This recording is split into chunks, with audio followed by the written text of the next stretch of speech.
To discover what it means to be an American, sometimes you have to get out on the road.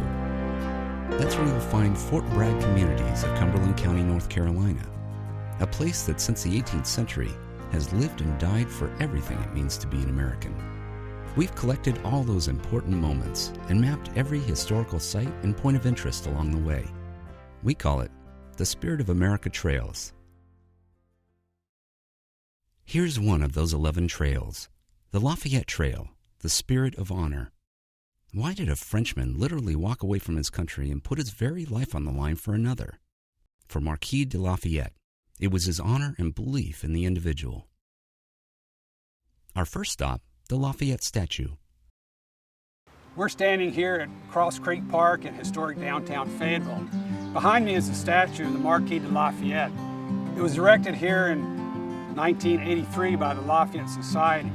Lafayette was a nobleman. He was very wealthy. He had a life of comfort and ease at the Palace of Versailles. But he'd heard about this experiment in democracy here in America, and he was just fired with this radical idea. So at the age of 19, against the wishes of his king, he commissioned a ship to bring him to America.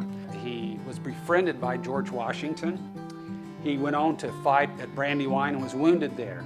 Later, he was given command of the Army of Virginia and cornered General George Cornwallis at Yorktown. And that led to the defeat and the surrender of the British there, which very soon after led to the defeat of the British in the American Revolutionary War. Very key victory, and one for which we owe a great debt of gratitude to Lafayette. Here's our next site on the Lafayette Trail, the Market House. I'm standing here in front of the Market House in historic downtown Fayetteville. In 1825, when Lafayette visited Fayetteville, this was the State House. It was so named because for several years, Fayetteville served as the capital of North Carolina. In 1825, on March the 4th, Lafayette would have come up this road from the Cape Fear River, and he would have entered with throngs of people lining the streets. At the time of Lafayette's visit, there were over 40 cities and towns in the United States named after him. And yet, this was the only namesake city that he actually visited. We're not sure why that is, except that he was very impressed when he had heard about this little town in North Carolina that was the very first one to be named after him. Next up on the Lafayette Trail, the Hotel Lafayette. Fayetteville had a total of 5 different hotels named after Lafayette through the past 2 centuries. The first one was completed just in time for his visit.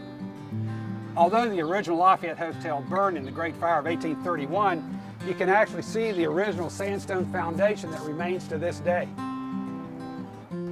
Behind Lafayette is First Presbyterian Church. In 1836, the church was filled with mourners when news of Lafayette's death reached American shores.